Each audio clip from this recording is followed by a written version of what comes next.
গায়বের সমস্ত চাবিকাঠি কেবলমাত্র আল্লাহ রাব্বুল আলামিনের কাছে সংরক্ষিত। কেউ জানে না, জানেন কেবলমাত্র আল্লাহ রাব্বুল আলামিন। গায়বের চাবি কার কাছে? আল্লাহ রাব্বুল আলামিনের কাছে। আল্লাহ পাক আরো বলেন, আলাম্মা কুল লাকুম ইন্নী আ'লামু গায়বাস সামাওয়াতি ওয়াল আরদি ওয়া আ'লামু মা তুবদুনা ওয়া মা কুনতুম তাকতুমুন।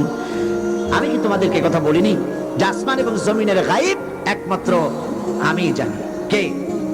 এবং সেটাও জানি যা তোমরা গোপন করো এবং যা তোমরা প্রকাশ করো। সমস্ত গায়ব একমাত্র আল্লাহ রাব্বুল আলামিন জানেন। নবী করিম সাল্লাল্লাহু আলাইহি ওয়াসাল্লাম সম্পর্কে আল্লাহ পাক বলছেন, আপনি বলেন, আল্লাহ পাক বলছেন আপনি বলেন, ওয়ালাউ কুনতু আ'লামুল গায়বা লাস্তাকসারতু মিনাল খায়র ওয়া মা মাসানিয়াস সু। আল্লাহ পাক বলেন আপনি বলুন, আমি যদি গায়েব জানতাম তাহলে আমি আমার নিজের জন্য কল্যাণের সবকিছু বেছে বেছে নিতাম, আর কোনো অকল্যাণ আমাকে স্পর্শ করতে পারতো না। কথা সাফ হয়ে গেছে না? আপনি বলুন, আমি যদি গায়েব জানতাম তাহলে নিজের জন্য সব ভালো ভালো জিনিস, কল্যাণমূলক জিনিসগুলি আমার জন্য নিয়ে নিতাম। এই কথা তো স্পষ্ট। মুহাম্মদ সাল্লাল্লাহু আলাইহি ওয়াসাল্লাম যদি গায়েব জানতেন তাহলে তায়েফের ময়দানে যখন মার আসতেছিল, সেই মার আসার আগেই সেখান থেকে তিনি সরে যেতে পারতেন না? উহুদের ময়দানে দান্দান মুবারক শহীদ হওয়ার ঘটনার মুখোমুখি হওয়ার আগেই তিনি সেখান থেকে সরে পড়ে পারতেন, ঠিক কিনা? হযরত আয়েশা রাদিয়াল্লাহু তাআলা আনহার ইফকের ঘটনা, সেই ঘটনায় হুজুর কষ্ট পাইছেন না? মর্ম পীড়া অনুভব করেন নাই? 1 মাস পর্যন্ত তিনি নিদারুণ ভাবে অন্তর্জ্বালা কষ্ট সহ্য করেছেন। যতক্ষণ পর্যন্ত আল্লাহর পক্ষ থেকে ওহী না এসেছে ততক্ষণ পর্যন্ত তিনি এই বিষয়টির ফয়সালা দিতে পারেন নাই। গায়েব জানলে ফয়সালা কবে দিয়ে ফেলতে পারতেন? গায়েব যদি তিনি জানতেন তাহলে ইহুদি মহিলা যে একটি বকরিকে বিষ তিল তিল করে খাওয়াইয়া তারপরে তার গোটা শরীরটাকে বিষে পরিণত করে ফেলে দিয়েছিল, সেই গোশত রাসূল করিম সাল্লাল্লাহু আলাইহি ওয়াসাল্লামকে খাওয়ানো হয়েছিল। হুজুর যদি জানতেন তাহলে নিশ্চয়ই বিষ মিশ্রিত এই গোশত তিনি খেতেন না, ঠিক কিনা? এ ধরনের বুড়ি বুড়ি প্রমাণ রয়েছে। রাসূল গায়েব কদ্দুর জানেন একটু পরে বলছি। আল্লাহ পাক নবী করিম সাল্লাল্লাহু আলাইহি ওয়াসাল্লামকে দিয়ে আরো বলাচ্ছেন, ওয়ালা আকুলু লাকুম ইনদি খাযাইনুল্লাহি ওয়ালা আলামুল গায়ব।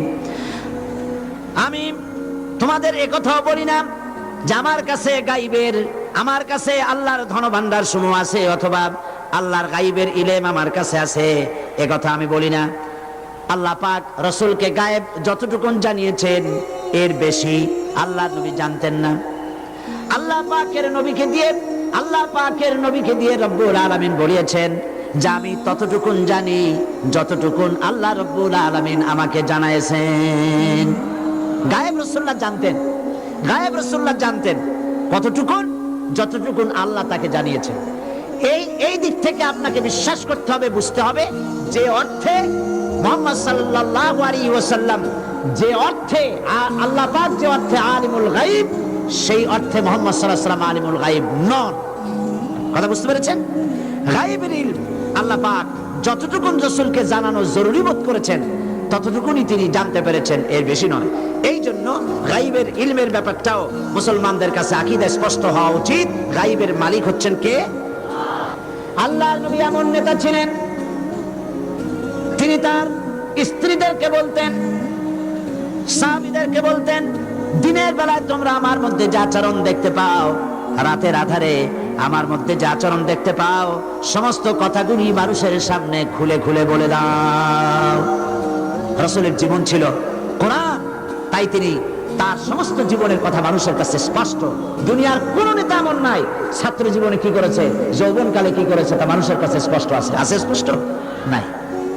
রাসূল হচ্ছেন সেই ব্যক্তি, সেই সত্তা যার জন্ম থেকে শুরু করে মৃত্যু পর্যন্ত জীবনের সমস্ত কথা হাদিস শরীফে লিপিবদ্ধ হয়েছে। ঐতিহাসিকরা লিখে রেখেছেন যাতে একটা কলমের কালো দাগ দেওয়ার উপায় কারো নাই। 5 নম্বরে হচ্ছে বিশ্বনেতা হওয়ার জন্য আরেকটি কোয়ালিটি, সেটি হলো তাকে চরিত্রের দিক থেকে অনুকরণযোগ্য শ্রেষ্ঠ চরিত্রের উৎস হতে হবে। রাসূলের চরিত্র সম্পর্কে আল্লাহ নিজে সার্টিফাই করছে। আর কারো দরকার? আর কারো দরকার?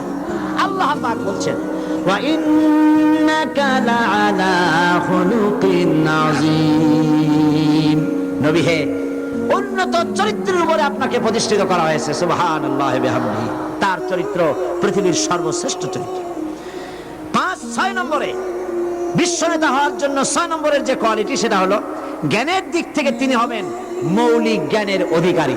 এখন আপনারা বলেন মুহাম্মদ সাল্লাল্লাহু আলাইহি সাল্লাম কোন কলেজে লেখাপড়া করেছেন? এমএ পাস করছেন কোন ইউনিভার্সিটি থেকে? অথবা মেট্রিক পাস করেছেন, ফাজেল বা কামেল পাস করেছেন? বলেন, আপনারা বলেন। কোন লেখাপড়া জানতেন? লিখতেও পারেন না, কোরআন শরীফ ছাড়া অন্য কিছু পড়তেও পারেন না, মুখস্থ করতে পারেন না, লিখতে পারেন না, এমনকি নিজের নাম পর্যন্ত স্বাক্ষর করতে পারেন না। তিনি শুধু আদর্শের কথা বলেই ক্ষান্ত হবেন না, সে আদর্শ তার নিজের জীবনে কার্যকরী করে দেখাবেন। এর নাম বিশ্বনেতা। জোরে বলুন সুবহানাল্লাহ। এমনি এমনি বিশ্বনেতা হওয়া যাবে না, কার্যকরী করে দেখাতে হবে। পৃথিবীতে কেমন আছেন যে তার জীবনে আদর্শকে কার্যকরী করে দেখাতে পেরেছেন? নেতা আর চিন্তাবিদ দুটো জিনিস। যারা নীতি কথা বলেন, জীবনে কার্যকরী করে দেখান না, তারা হচ্ছেন চিন্তাবিদ। আর যারা নীতি কথা বলেন, নিজের জীবনে কার্যকরী করে দেখান, তার নাম হচ্ছে নেতা। মুহাম্মদ সাল্লাল্লাহু আলাইহি ওয়াসাল্লাম তাই ছিল। প্রশ্ন তোলেন, বলে যে না, এই রকমের নেতা মুহাম্মদ সাল্লাল্লাহু আলাইহি ওয়াসাল্লামকে নেতা বলা যাবে না, কারণ আমাদের দেশের লোকেরা নেতা অমুক তমুক ইত্যাদি বলে, তো মানুষকে নেতা বলে। চীনে ওই রকম তাদের দেশের এক মানুষকে বলে, আমার দেশে এরকম একজনকে বলে। তো এই রকমের তারা নেতা নিজেরা বানিয়ে নিয়েছে। মুহাম্মদ সাল্লাল্লাহু আলাইহি ওয়াসাল্লামকে নেতা বললে তাহলে এটা তাকে অপমান করা হয়। বলেন নাউজুবিল্লাহ। মুহাম্মদ সাল্লাল্লাহু আলাইহি ওয়াসাল্লাম নেতা হবেন তো না কি হবেন? নেতা না হলে তো অনুসারী হতে হয়, নেতা না হলে অনুসারী হতে হয়। ইমাম হতে হবে না মুক্তাদি হতে হবে। মুহাম্মদ সাল্লাল্লাহু আলাইহি ওয়াসাল্লাম কি ইমাম না মুক্তাদি? কোনটা? ইমাম। শুধু ইমাম নন, ইমামুল আইম্মা। গোটা পৃথিবীর সমস্ত নেতাদের নেতাকে মুহাম্মদ রাসূলুল্লাহ সাল্লাল্লাহু আলাইহি ওয়াসাল্লাম, তিনি বিশ্ব নেতা। তিনি যে বিশ্ব নেতা, সে কথা আল্লাহ পাক তার মুখ থেকে বলিয়েছেন। আল্লাহ পাক বলেন قل يا أيها الناس إني رسول الله إليكم جميعا। হে নবী, আপনি বলুন, হে পৃথিবীর মানুষেরা, পৃথিবীর মানব মণ্ডলী, আল্লাহ রাব্বুল আলামিন আমাকে তোমাদের সকলের জন্য নবী করে পাঠিয়েছেন। সুবহানাল্লাহ। তোমাদের সকলের জন্য আমি রাসূল হয়ে এসেছি। আল্লাহ পাক আরো বলেছেন ওয়ামা আরসালনাকা ইল্লা রাহমাতাল লিল আলামিন। মুহাম্মদ সাল্লাল্লাহু আলাইহি ওয়াসাল্লামকে আল্লাহ পাক কি বলছেন? আপনাকে মক্কার জন্য রহমত করছি, এই কথা বলছেন? আরবি ভাষাভাষী লোকদের জন্য আমার রহমত করে পাঠাইছে, কথা বলা হয়েছে না। আল্লাহ পাক বলছেন আপনাকে আমি আমার সারাটা বিশ্বের, আমার গোটা সৃষ্টি জগতের জন্য আমি আপনাকে কি করেছি?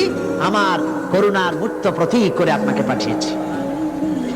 আল্লাহ পাক আরো বলেছেন তাবারাকাল্লাযী নাযালাল ফুরকানা আলা আবদিহি লিয়াকুনা লিল আলামিনা নাযীরা। আল্লাহ পাক বলেন পবিত্র, মহাপবিত্র সেই মহান সত্তা যিনি তার বান্দার উপরে ফুরকান নাজিল করেছেন, যাতে করে তিনি গোটা বিশ্বকে সতর্ককারী এবং সুসংবাদ দানকারী হিসেবে তিনি মানুষকে সতর্ক করতে পারেন এবং সুসংবাদ দিতে পারেন গোটা বিশ্বের সমস্ত মানব মণ্ডলীকে। আল্লাহ রাব্বুল আলামিন সেই রাসূলের কাছে যে কিতাব অবতীর্ণ করেছেন, সেই কিতাব সম্পর্কে বলা হয়েছে হাদা বায়ানুল লিন-নাসি ওয়া হুদাও ওয়া মাউইযাতুন লিল মুত্তাকিন। এই কিতাব হচ্ছে সমগ্র জাতির জন্য, সমগ্র মানব গোষ্ঠীর জন্য এই কিতাব অবতীর্ণ করা হয়েছে, যা মুহাম্মদ সাল্লাল্লাহু আলাইহি ওয়াসাল্লামের নাজিল করা হয়েছে। সুতরাং আল্লাহর বক্তব্য অনুযায়ী, কোরআনের বক্তব্য অনুযায়ী মুহাম্মদ সাল্লাল্লাহু আলাইহি ওয়াসাল্লাম শুধু মক্কার নেতা নন, আরবি ভাষাভাষীদের নেতা নন, সমকালীন যুগের নেতা নন, তিনি বিশ্ব নবী এবং বিশ্ব নেতা। মুহাম্মদ সাল্লাল্লাহু আলাইহি ওয়াসাল্লাম বিশ্ব নবী এবং বিশ্ব নেতা। আর বিশ্ব নেতা হওয়ার জন্য কয়েকটি কোয়ালিটি থাকা দরকার, কয়েকটি গুণ থাকা দরকার। সেই সব গুণ তার মধ্যে ছিল কিনা আমরা একটু আলোচনা করে দেখি। বিশ্বনেতা হওয়ার জন্য 1 নম্বরের যে সত্য হওয়া উচিত তা হলো তিনি কোনো জাতি, বর্ণ বা শ্রেণী জন্য তিনি কথা বলবেন না, তিনি কথা বলবেন সমগ্র বিশ্ব মানবতার জন্য। এখন আমরা যত নেতার নাম জানি পৃথিবীতে, সমস্ত নেতারা কথা বলেছেন এলাকার মানুষের জন্য, নিজের ভাষার জন্য, নিজের অঞ্চলের মানুষের জন্য। আর মুহাম্মদ সাল্লাল্লাহু আলাইহি ওয়াসাল্লাম কথা বলেছেন কাদের জন্য বলুন তো? কাদের জন্য কথা বলেছেন? নারীর জন্য, কালো মানুষের জন্য, শিশুর জন্য, শ্রমিকদের জন্য, চাষির জন্য, সাদা মানুষের জন্য, তামাম ভাষাভাষীদের জন্য, পৃথিবীর সমস্ত মানুষ, বর্ণ, দল, মত, জাতি, ধর্ম, সব মানুষের কল্যাণে যিনি কথা বলেছেন তার নাম মুহাম্মাদুর রাসূলুল্লাহ সাল্লাল্লাহু আলাইহি ওয়াসাল্লাম। প্রশ্ন হচ্ছে যে মুহাম্মদ সাল্লাল্লাহু আলাইহি ওয়াসাল্লামকে এই বিশ্ব নেতা কে বানালো? তিনি নিজেই দাবি করলেন, না এই নেতা আল্লাহ বানালেন? কে বানিয়েছেন? আল্লাহ পাক বানিয়েছেন। কোরআনে কারিমে আল্লাহ রাব্বুল আলামিন তার নেতৃত্বের ব্যাপারে যে আয়াতগুলি ছিল কিছু আমি বললাম, আরেকটা আয়াত আপনাদের সামনে পেশ করতেছি রাসূলের নেতৃত্বের ব্যাপারে। আল্লাহ পাক বলেন, কুল ইন কুনতুম তুহিব্বুনাল্লাহ ফাত্তাবিউনি ইউহিব্বুকুমুল্লাহ ওয়া ইয়াগফির লাকুম যুনুবাকুম ওয়াল্লাহু গফুরুর রহিম। বলুন, ইন কুনতুম তুহিব্বুনাল্লাহ, যদি তোমরা আল্লাহকে ভালোবাসো তাহলে আমার অনুসরণ করো। আল্লাহ পাক বলছেন, কারে বলছেন? মুহাম্মদ সাল্লাল্লাহু আলাইহি ওয়াসাল্লামকে বলছেন। কাকে বলতে বলছেন? উম্মতদেরকে বলতে বলছেন। এখানে বলা হয় নাই ইন কুনতুম তুহিব্বুনাল্লাহ ফাত্তাবিউল কুরআন, যদি আল্লাহকে ভালোবাসো তাহলে কোরআনের অনুসরণ করো, কথা বলা হয়েছে না। বলা হলো কি, ইন কুনতুম তুহিব্বুনাল্লাহ, যদি আল্লাহকে ভালোবাসো তাহলে ফাত্তাবিউনি, আমার অনুসরণ করো। সুবহানাল্লাহ, আমার অনুসরণ করো। আমার অনুসরণ করলে কি হবে? আল্লাহর নবীকে দিয়ে আল্লাহ বলাচ্ছেন, আমারে যদি তোমরা ভালোবাসো, আমার ইত্তেবা যদি করো, আমার অনুকরণ অনুসরণ যদি তোমরা করো, ইউহিব্বুকুমুল্লাহ, আল্লাহ পাক তোমাদেরকে ভালোবাসবেন। শুধু ভালোবাসবেন না, তোমাদের তামাম জিন্দেগীর সমস্ত গুনাহ খাতা আল্লাহ পাক maaf করে দিবেন। রাসূল করিম সাল্লাল্লাহু আলাইহি সাল্লামকে আল্লাহ পাক নিজেই গোটা বিশ্বের জন্য বিশ্ব নেতা তাকে করেছেন এবং তার আনুগত্য করাকে মুসলমানদের জন্য ফরজ করে দেওয়া হয়েছে। সুবহানাল্লাহ। কেউ কেউ বলেন মুহাম্মদ সাল্লাল্লাহু আলাইহি সাল্লামের আনুগত্য করা হুজুরের হুকুম মানা সুন্নত। এ কথা আসলে ঠিক নয়। রাসূলের হুকুম মানা আল্লাহর হুকুম অনুযায়ী ফরজ। রাসূলের হুকুম মানা আল্লাহর হুকুম অনুযায়ী। মা তাকুমুর রাসূলু ফাখুযুহু ওয়া মা নাহাকুম আনহু ফান্তাহু। আল্লাহ পাক বলেছেন, তোমাদের রাসূল তোমাদের জন্য জানান করেছেন, যা নির্দেশ করেছেন তা গ্রহণ করো, আর যা নিষেধ করেছেন তার থেকে বিরত থাকো। সুতরাং আল্লাহর হুকুম অনুযায়ী রাসূল করিম সাল্লাল্লাহু আলাইহি সাল্লামের আনুগত্য করা মুসলমানদের জন্য কি ফরজ করা হয়েছে। শুধু তাই নয়, রাসূলের উপর ঈমান আনার গুরুত্বপূর্ণ বিষয় আল্লাহ বলছেন, লাকাদ কানা লাকুম ফি রাসূলিল্লাহি উসওয়াতুন হাসানা, তোমাদের জন্য গ্রহণযোগ্য একমাত্র তোমাদের মহত্তম আদর্শ রয়েছে তোমাদের রাসূলের মধ্যে। রাসূলের ভিতরে তোমাদের আদর্শ আছে, সেই আদর্শ গ্রহণ করো। পৃথিবীতে কারো আদর্শ চোখ বুজে গ্রহণ করা যাবে না। মনে রাখবেন, মনে রাখবেন, যত বড় বুজুর্গ হোক, যত বড় পীর হোক, যত বড় মুহাদ্দিস হোক, যত বড় মুফাসসির হোক, যত বড় ইসলামী চিন্তাবিদ হোক, যে কেউ হোক, বিনা প্রশ্নে চোখ বুজে নির্দ্বিধায় কারো কথা মেনে নেওয়া যাবে না এবং অন্ধ অনুকরণ করা যাবে না। কেবলমাত্র নির্দ্বিধায় নিশ্চিন্ত মনে আনুগত্য করতে হবে কার? মুহাম্মাদুর রাসূলুল্লাহ সাল্লাল্লাহু আলাইহি ওয়াসাল্লামের। এই আনুগত্য করা মুসলমানদের জন্য ফরজ করা হয়েছে। যখনই কোনো মুসলমান শুনবে আল্লাহ বলেছেন, রাসূল বলেছেন, একটা মুমিন কোনো প্রশ্ন করতে পারবে না। মুসলমানের দায়িত্ব হবে সামি'না ওয়া আতা'না, শুনলাম আর মেনে নিলাম। বলেন সুবহানাল্লাহ। এই জীবন শেষ নয়, আরেকটা জীবন আসবে। সেই জীবনের নাম কি? পরকাল। সেই জীবনের নাম কি? পরকাল। সেই পরকালে আমাদের উঠতে হবে নাকি হবে না? ডিসি সাহেব, এসপি সাহেব, মন্ত্রী সাহেব, প্রেসিডেন্ট সাহেব, যে সাহেব হন, আল্লাহর কাছে জবাবদিহি করতে হবে, হবে না? মিছিলের মধ্যে নেমে যেসব ম্যাজিস্ট্রেটরা অর্ডার দেন অহেতুক মানুষদেরকে পিটাবার জন্য, আপনি জানেন আপনি জানেন কে অপরাধী, সেই অপরাধীকে ধরেন না, নিরপরাধ লোকগুলিকে ধরে ধরে জেলখানায় পৌঁছায় দেন চাকরি বাঁচাবার জন্য। মনে রাখবেন, আল্লাহ আছে, আল্লাহ আছেন না, আল্লাহ আছেন না। তুমি সরকারের হুকুম মেনে সরকারি দলের লোক ছেড়ে দিয়া নিরপরাধ লোক ধরে জেলে নিয়ে পিটাও, মনে রাখবা আল্লাহ তোমাকে তোমার চাকরি খোয়াইয়া তোমার ছেলে মেয়েকে খয়রাতি ভিক্ষুক বানায় দেবে। নিরপরাধ লোকের গায়ে হাত দিও না। সুতরাং আমি প্রশাসনকে বলি, ডিসি, এসপি, বিবেকের বিরুদ্ধে যদি কাজ করতে হয় এই চাকরি করবেন না। বিবেক, আপনার বিবেক কি বলে? নিরপরাধ লোকদেরকে অত্যাচার করা বিবেক আপনাকে বাধা দেবে। স্বার্থ সম্পর্কে আত্মীয় হয়, আপনার যাত্রা পরিমাণ গুনাহের বোঝা বহন করতে কেউ এগিয়ে। ওই কিয়ামতের ময়দানে মা তার ছেলেকে পরিচয় দিবে না, স্বামী তার স্ত্রীকে পরিচয় দিবে না, সন্তান তার পিতামাতাকে পরিচয় দিবে না। ওই কঠিন হাসরের ময়দানে চিন্তা করে কাজ করবেন, জবাবদিহি করতে হবে আল্লাহর দরবারে। আল্লাহ পাক সেদিন আমলনামা ছেড়ে দিবেন, আমলনামাগুলি উড়ে উড়ে বেঈমানের পিছন থেকে বাম হাতে আর ইমানদারের সামনে থেকে ডান হাতে আমলনামা আসবে। আমলনামা বেঈমান মুনাফিক হয়ে যারা মারা যাবে, ওই আমলনামা পড়ে তারা বলবে, মানে হাদাল কিতাব লা ইউগাদিরু সাগীরাতান ওয়ালা কাবীরাতান ইল্লা আহসাহা। কি আশ্চর্য কিতাব! একটা ছোট্ট পাপও বাদ পড়ে নাই, একটা বড় পাপও বাদ পড়ে নাই। সর্বনাশ! বলবে আল্লাহ এই সব পাপ আমি করি নাই, মিথ্যে কথা বলবে। আল্লাহ ভয়তে, জাহান্নামের ভয়তে মিথ্যে কথা বলবে। আল্লাহ পাক বলে, আমি তখন কি করব?